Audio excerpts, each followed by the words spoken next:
Both of those cases, we have done some significant investigative work, some great police work that has led to the identity and capture of the suspect. I'll start by talking about the first case. On June 18th, Tuesday, a mother was walking with her two children in the Mission Valley Mall. A Hispanic male suspect began to follow these individuals, targeting a 6-year-old female. He approached the child, picked up the child, and attempted to flee with the child in his arms. The child screamed and cried, and this caused the suspect to release the child, and he fled on foot westbound through the mall where he left. We have been doing extensive work since that time. Eastern Investigations responded. They've been working the case aggressively and nonstop.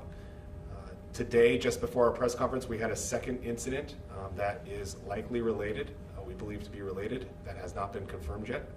We are in the initial stages of that investigation, and we hope to confirm that in the near future. In that case, a very similarly described suspect attempted to kidnap a 5-year-old girl and place her into a vehicle. The only difference in description in that case was he was wearing an orange and white shirt and tan shorts. Now, throughout the investigation, and specifically the first case, we were given a suspect vehicle of a black 2013 Chevy Volt with a license plate of 7 Victor Baker Sam 762.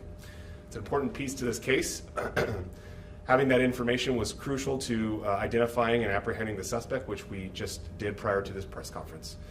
So that license plate was placed in our license plate reader system, which alerts officers to the vehicle and its location anytime it's read by our license plate reader technology.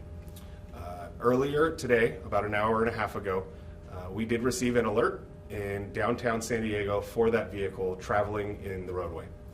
Officers responded to the scene, saturated the area, and eventually located the vehicle, making a stop on the 94 eastbound at home.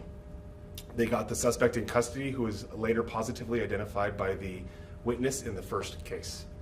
So we do have this person in custody, and they are under arrest for attempted kidnapping. This is a collaborative effort, and I do want to feature some of those collaborations. Mall security in this case was crucial in working with Eastern Investigations, providing us with video and photo evidence in a timely manner so that we could pursue some of those leads. And I really just want to give a shout out to our Eastern Investigations team, who has, again, worked tirelessly trying to identify the suspect and get him in custody. It's just great police work, getting somebody who obviously has no business being on the street behind bars and to justice.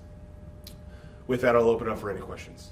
You mentioned that he was positively identified by the victim, is that correct? So a witness in the first case, yes. Is there a relationship between the two, maybe early to tell? No, there's the suspect is a stranger in both cases. Are you releasing the identity of the suspect or anything Yes. identified? Yeah, so his name is Rene Lujan, Lujan. His date of birth is 3/1/82. In the near future, I will put out a press release that has his information on it, as well as potentially a photo from surveillance. Do you mind repeating that name again for me?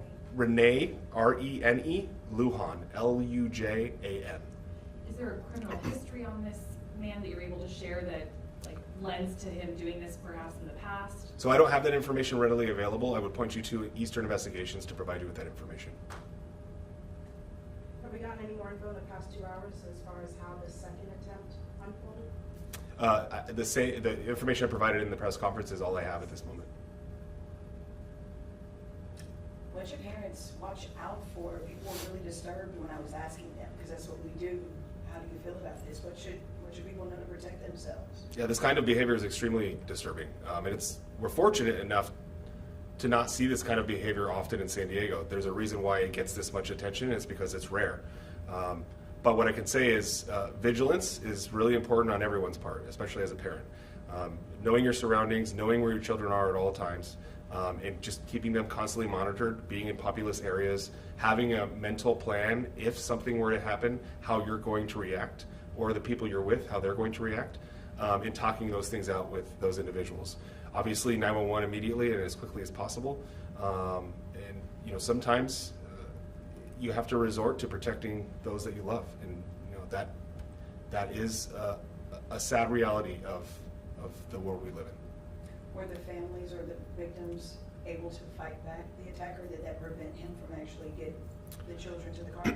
So again, the second case is still, I don't have a lot of information because it's still rapidly evolving.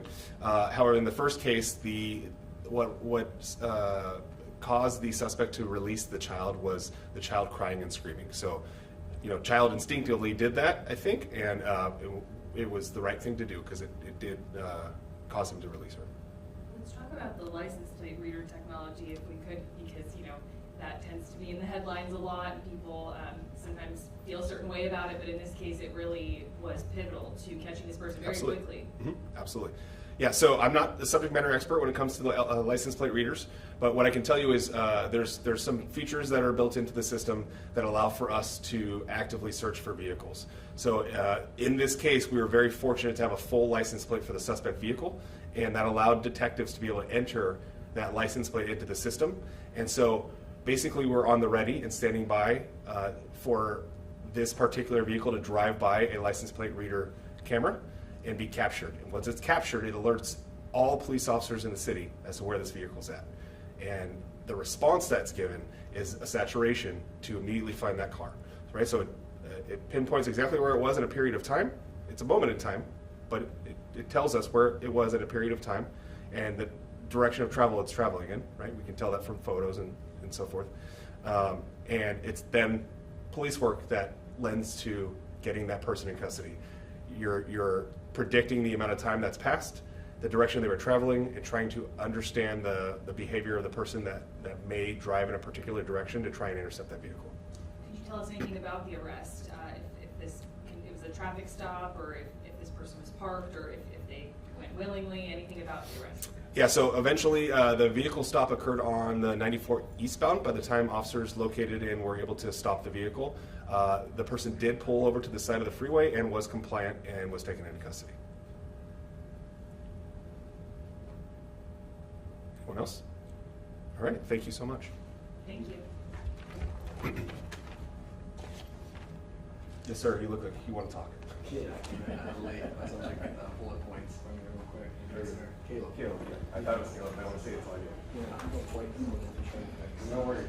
No worries. It's been a day. everybody. Oh, they could not. Everybody.